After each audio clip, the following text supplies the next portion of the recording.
Oui, je suis Pierre Morel, je suis enseignant-chercheur à l'Université Paris-Saclay. Je fais mes recherches au laboratoire de physique des plasmas sur la fusion, dont je vais vous parler en essayant de la questionner, d'avoir une petite analyse critique par rapport à ces recherches.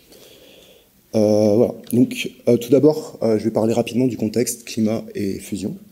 Ensuite, je focuserai un peu sur le projet ITER, pour revenir ensuite aux problématiques de la fusion et de sa réception dans la société. Et puis enfin, poser la question un peu provocatrice, devons-nous continuer la recherche sur la fusion? Voilà. Alors voilà, des graphiques que vous connaissez, je pense, toutes et tous. Donc la problématique énergétique, c'est que à l'ère actuelle, depuis l'ère industrielle, depuis le début de l'ère industrielle, on a une croissance exponentielle de la consommation d'énergie, et en particulier des énergies fossiles, donc qui, bien entendu, entraîne un réchauffement climatique. Et puis, ce qui est maintenant bien établi, mais qu'il était déjà, si on voulait bien lire le rapport du Club de Rome dans les années 70, c'est que les activités humaines jouent un rôle majeur dans ce réchauffement climatique, et puis plus généralement, par exemple en lien avec à la présentation précédente, sur l'effondrement de la biodiversité, toutes ces problématiques. Pourquoi? Parce qu'il ne faut jamais oublier que l'énergie n'est qu'une des parties nécessaires aux activités humaines. L'autre partie, c'est les matières premières, qu'elles soient renouvelables, la biodiversité, ou qu'elles soient minières. Alors voilà, donc dans ce contexte, trouver des énergies alternatives décarbonées, eh bien, un type de source d'énergie qui nous intéresse ici, c'est les énergies nucléaires. Donc ici, vous avez la courbe de stabilité des noyaux en fonction, en abscisse, du nombre de nucléos. Et puis ce qu'on voit, c'est que le noyau de fer est le plus stable.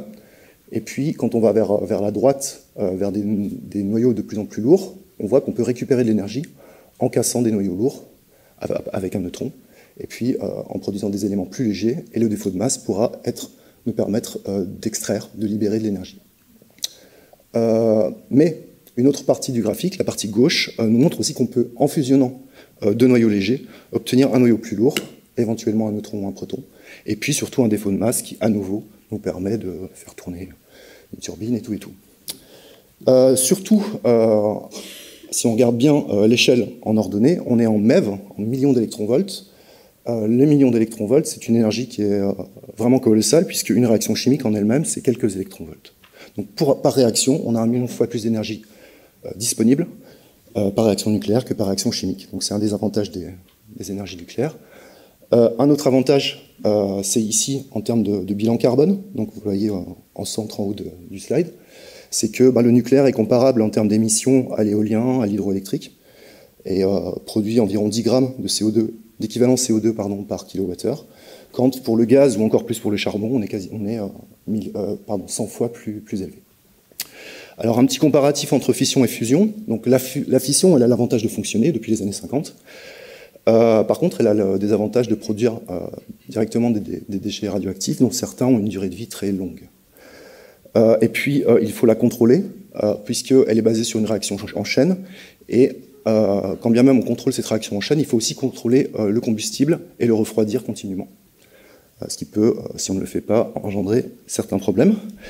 Alors la fusion, son désavantage, c'est qu'elle est toujours en développement. Par contre, elle a sur le papier un avantage majeur, c'est qu'elle n'a pas de radioactivité directe.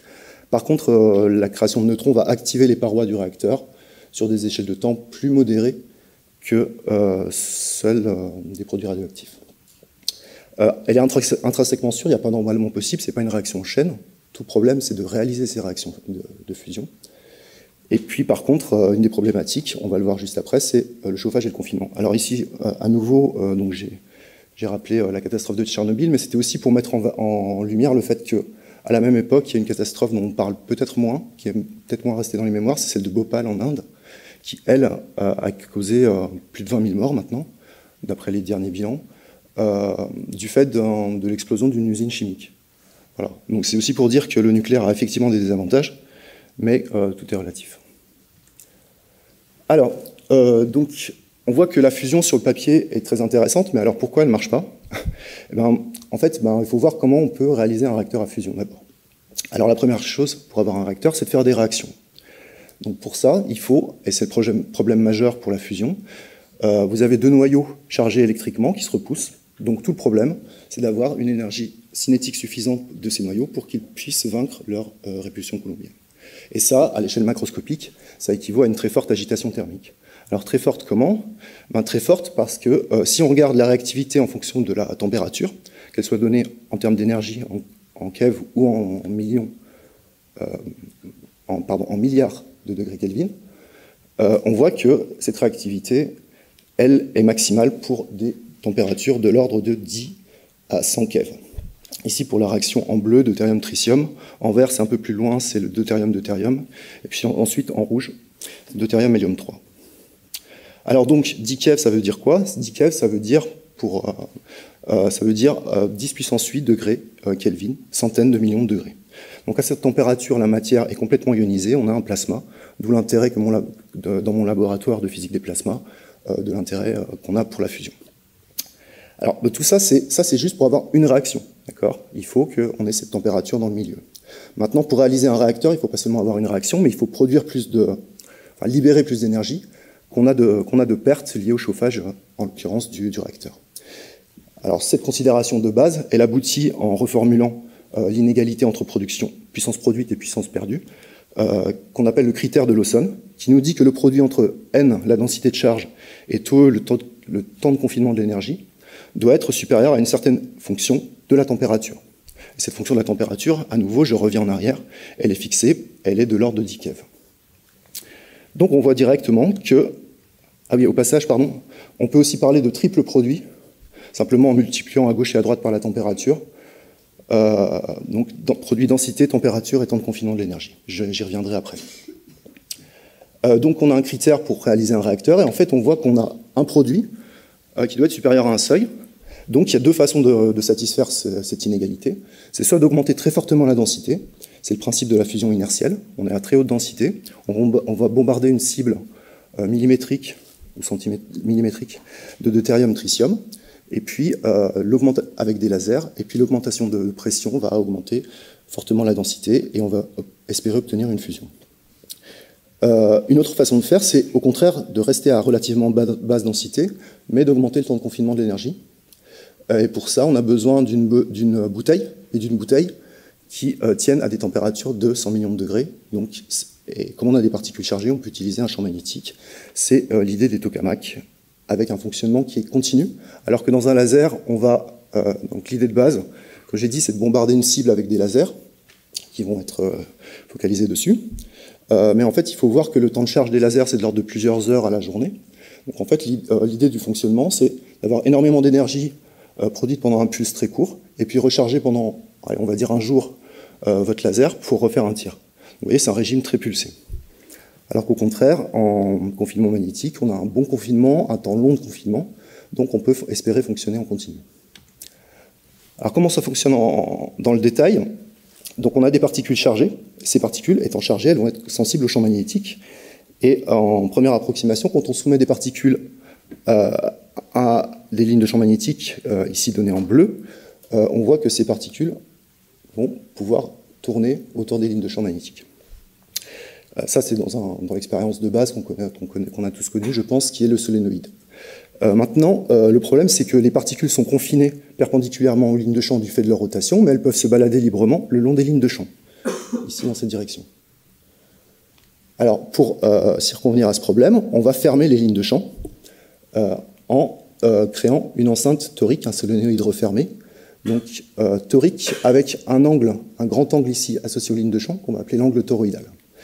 Et puis, pour des raisons de stabilité, je ne rentrerai pas dans les détails, mais en fait, il faut non seulement fermer les lignes de champ, mais les tordre pour leur donner une structure hélicoïdale qui est représentée ici en bas à droite.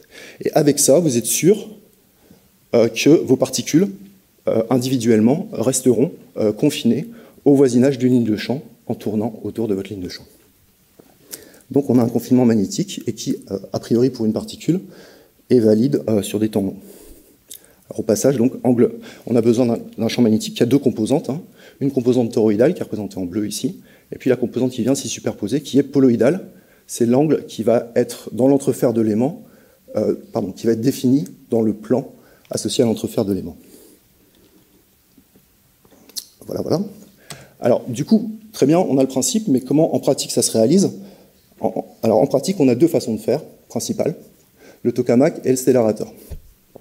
Alors le tokamak, l'idée de base, c'est d'avoir donc les bobines en cuivre qui vont générer le champ toroïdal, et puis au centre du tokamak, on a un solénoïde dans lequel on va faire varier l'induction magnétique qui va générer un courant plasma toroïdal et donc un champ magnétique poloïdal. Donc là, on a les deux composantes avec un agencement, avec un effet, avec une cascade de lois physiques qui nous permettent d'obtenir ce champ de confinement. C'est assez élégant comme idée et c'est assez simple à mettre en œuvre. Au contraire, une autre façon de faire, c'est le stellarator, où là, on a un champ magnétique qui est complètement extérieur. Et pour l'obtenir, vous voyez, ça donne cette forme de ruban de Mobius. Pour l'obtenir, on va torsader les bobines elles-mêmes pour obtenir cette topologie magnétique. Donc c'est compliqué à mettre en œuvre, et ça explique que les stellarators ont, dans leur taille et dans leurs résultats, un certain retard par rapport au tokamak encore à l'heure actuelle. Et donc là, en ayant ces dispositifs, dont je vais parler par la suite, tokamak et ou stellarator, on a confiné nos particules. Maintenant, il faut encore chauffer suffisamment le plasma pour le maintenir et l'amener à une température propice à la fusion. Donc ça va se faire par le courant plasma toroïdal qui va par effet, par loi d'Ohm, dissiper de l'énergie et donc chauffer le plasma. Mais on peut aussi injecter des ondes qui vont résonner avec les particules du plasma et les chauffer. Ou bonjour. Ou qu'est-ce que je disais? Oui, des ondes. Ou encore injecter des neutres. Donc des neutres qui ne vont pas être sensibles au champ magnétique et qui vont pouvoir pénétrer avec une énergie cinétique donnée dans le plasma et puis le chauffer comme ça. Voilà un peu pour les aspects pratiques de comment réaliser la fusion. Alors maintenant, comment les recherches sur la fusion se sont structurées, et je vais en particulier focaliser sur le projet ITER. Alors ce projet, il naît, alors la toute première étape, si on veut, c'est d'abord que les recherches sur la fusion soient déclassifiées. Et ça, c'est dès la fin des années 50, avec le sommet de Genève. Voilà. Et puis toujours à Genève, et là c'est vraiment la fondation de l'idée d'ITER, c'est un sommet sur la fin de la course aux armements entre Ronald Reagan à gauche et Mikhail Gorbatchev à droite, donc entre les deux blocs Est et Ouest à cette époque, qui tombent d'accord à la fois donc, sur la fin et le désarmement, enfin en tout cas la limitation du stock d'ogives nucléaires, et puis également avec l'idée d'une collaboration positive qui va être sur les recherches sur la fusion thermonucléaire. Et à cette époque naît l'idée d'ITER, ITER qui est l'acronyme de réacteur international thermonucléaire. Et puis après, avec certaines quantités de budget com, des communicants se sont rendus compte qu'ITER c'était aussi la voie, le chemin en latin, et puis que finalement c'était mieux d'utiliser ça plutôt qu'un acronyme. Voilà, mais bon. Alors, donc ça c'est la genèse du projet, et surtout c'est un projet international. Donc on voit en haut ici, en bleu, les différents pays. Alors c'est un projet très hémisphère nord, je suis d'accord. Donc c'est un projet qui regroupe différents pays industrialisés. Alors dès le début, les USA, la Russie, qui remplacent l'URSS, le Japon et l'Europe, parce que les pics pétroliers ont donc besoin de sources alternatives d'énergie, donc qui sont directement partie prenante. Et puis progressivement, on va s'enrichir de la Chine, de la Corée du Sud et de l'Inde. Donc les accords ITER mettent quand même 20 ans à être signés, donc à être finalisés d'un point de vue politique et économique, en 2006 à Paris. J'étais en thèse. Et donc vous voyez ici le président Chirac au centre, et puis différents représentants des différentes parties. Et surtout, ce qu'il faut voir, pour ce qui nous concerne au niveau de l'Europe, c'est que c'est une Europe élargie à la Suisse et au Royaume-Uni, et puis que l'Europe, elle est structurée dès les années 50 avec Euratom, puis qui va donner naissance à EFDA et Eurofusion, qui sont les organismes européens propres au financement de la recherche sur la fusion. Alors ça, cette structuration ancienne de l'Europe, avec le savoir-faire de faire collaborer différents pays et différentes cultures sur un même projet scientifique, va être une des raisons pour lesquelles ITER va être finalement décidé d'être construit en Europe, en particulier en Provence, donc ici dans le sud de la France, un peu au nord de Marseille. Alors, zoomons un peu sur le site ITER. avec ici une petite frise chronologique. On voit simplement pas grand-chose, simplement un terrain vague en train d'être terrassé il y a 10 ans. Et puis, 5 ans plus tard, on voit les premiers bâtiments qui sont construits. Et alors, je pense que vous le distinguez, je vais essayer de pas trembler. Ici, on a la base du tokamak en train d'être construit. Et puis ici, le hall d'assemblage à sa droite. Et puis enfin, on a les bâtiments à l'heure actuelle, enfin en 2022, qui sont complètement construits. Alors, c'est des tailles qui sont de l'ordre de la quarantaine, cinquantaine de mètres pour la hauteur des bâtiments. Et puis, quasiment 100 mètres pour la longueur. Donc on voit que c'est des bâtiments qui ont mis 10 ans à être construits. Alors si c'était des bâtiments de 100 mètres, vous me diriez ça met un peu longtemps, mais en vérité c'est parce qu'il y a un tokamak à l'intérieur. Et là c'est des photos également récentes où on voit les premiers éléments du tokamak, où on a le solénoïde central, dont je vous ai parlé, qui va permettre d'assurer le courant toroïdal puis le champ magnétique poloïdal. Et puis ici, la première section des bobines qui vont générer le champ toroïdal. Alors, cette enceinte, elle fait 30 mètres de diamètre, avec un grand rayon qui fera 6 mètres, donc entre le centre du solénoïde, ici, et le centre du plasma à l'intérieur des bobines. Alors, voilà, on a un tokamak, mais ça reste un instrument de recherche. Je dépasse. Désolé. Ça reste un instrument de recherche, c'était ça l'idée essentielle que je voulais faire passer, avec des défis scientifiques qui sont le chauffage et le confinement du plasma, avec les corollaires qui sont la turbulence et le transport, les interactions entre particules et plasma-paroi. Et puis surtout, ITER, c'est spécifiquement imaginé pour produire plus de fusion, 10 fois plus de fusion qu'on en utilise, de puissance par fusion qu'on en utilise pour chauffer le plasma. Et donc ça va apporter toute une richesse physique, toute une nouvelle physique qui va être très intéressante, celle des noyaux d'hélium, la création de tritium à partir des neutrons, les supraconducteurs et puis la robotisation dans un environnement activé. Alors ITER, c'est un premier plasma en 2030. Alors rapidement, j'ai combien? J'ai 5 minutes? 5 minutes? Okay. 5 minutes, d'accord. Donc, alors la fusion dans la presse, donc du fait de cette croissance d'ITER, on voit qu'il y a des annonces, là c'est un article de mars, de Challenge, qui met en avant ITER.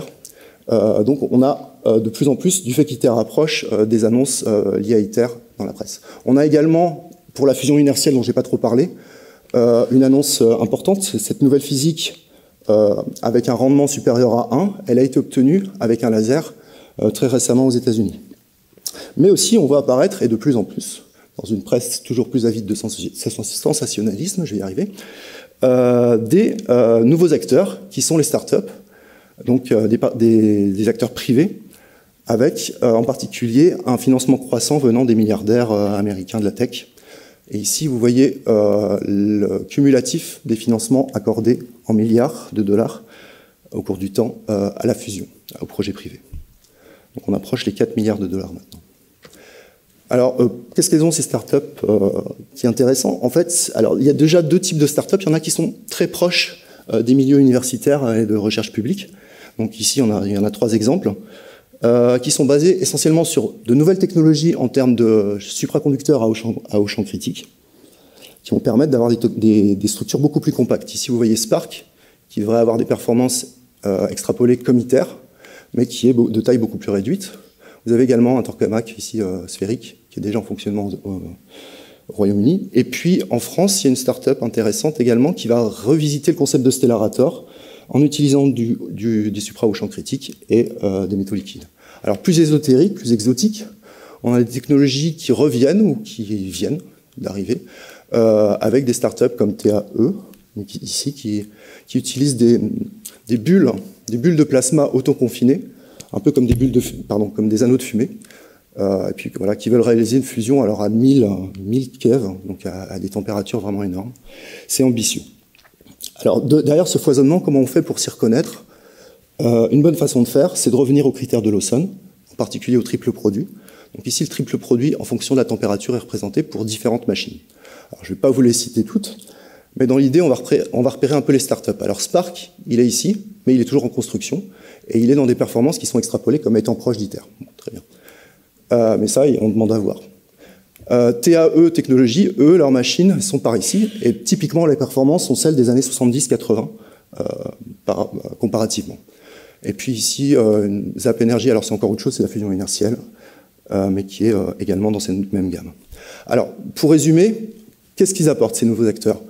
En fait, ils apportent un foisonnement, des recherches sur vraiment de nombreuses nouvelles technologies, mais bien entendu, comme c'est des acteurs privés, c'est compliqué d'avoir les bonnes informations, de reconstruire ici, par exemple, ce type de diagramme, et des infos qui sont limitées par les brevets. Donc en vrai, quand on vous fait une annonce, quand vous voyez une annonce dans la presse, demandez toujours le triple produit quand on parle de fusion. Voilà. Maintenant, et pour finir, qu'est-ce qu'on peut faire sur la recherche? Mais j'anticipe un peu aussi les discussions qu'on aura par la suite. Alors est-ce qu'on doit continuer ITER? Quand on regarde les échelles de temps, un premier plasma en 2030, alors 2030 c'est un premier plasma de thérium pur, mais les vraies réactions de fusion c'est 10 ans plus tard, parce qu'il faut prendre le temps de maîtriser la machine. Et puis, retour d'expérience et construction d'un démonstrateur, pas avant 2050 si on est optimiste. Et 2050, c'est bien tard ou c'est trop tard. Alors, du coup, je suis désolé de vous décevoir, mais finalement, est-ce que c'est pas une bonne chose que cette fusion arrive tard? Parce que si on revient à la discussion de départ, avoir trop d'énergie pour continuer à surconsommer les ressources d'une planète finie et d'un monde fini, est-ce que c'est une bonne chose? Je ne pense pas. En particulier, c'est cette citation d'Aurélien Barraud que je reprends à mon compte. Donc, si l'énergie est utilisée pour détruire la vie est morte avec ou sans émission de CO2. Notre mode d'être n'est pas tenable. On le sait depuis le Club de Rome. La courbe de prélèvement est nettement au-dessus de la courbe des ressources. Donc, en d'autres termes, ce que je vois, c'est que la fusion va arriver. On va continuer les recherches en préparant l'avenir, mais en attendant la fusion, de toute façon, et c'est un peu la conclusion qu'avait mon prédécesseur aussi, c'est que la bifurcation, elle est inévitable. On va être obligé de relocaliser les industries, de les raisonner, en ayant des conceptions low-tech, des croissances, une maîtrise des échelles de temps aussi qui est très importante, en fait, revenir au temps long, savoir remaîtriser le temps, en fait. Et voilà. Et alors, mais du coup, je pense que quand même, pour arrêter la provocation, on peut continuer la recherche sur la fusion, mais de façon modérée, et en essayant de ne pas être trop sensationnaliste, si j'arrive à le redire. Alors, moi, qu'est-ce que je fais? Alors, en 30 secondes, par rapport personnellement, j'ai commencé à limiter drastiquement mes calculs HPC.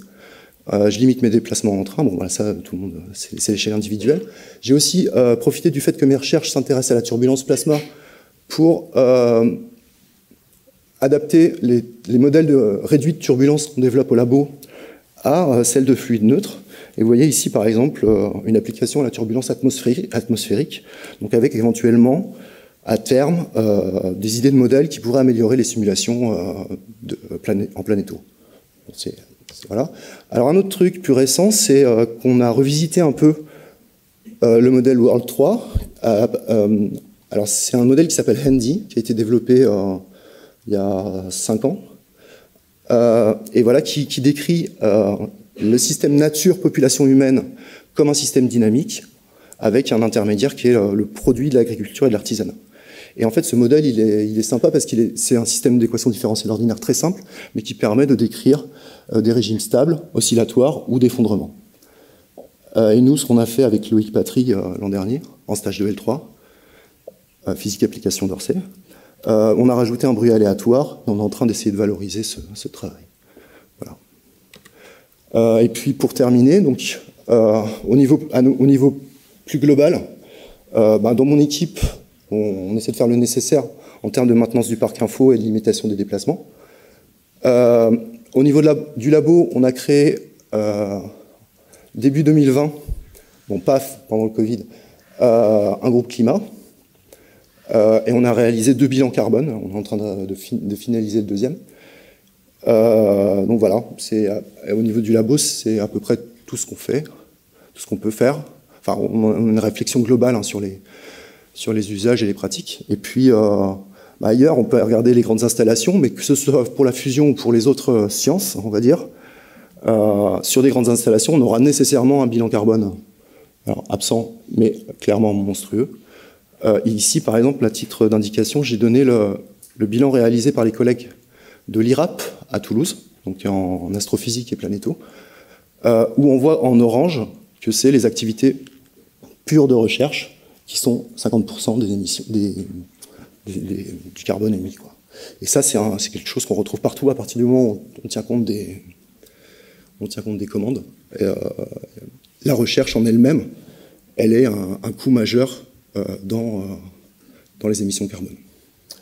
Voilà, mais je pense qu'Anne-Laure Ligoza va en reparler en particulier. Merci de votre attention.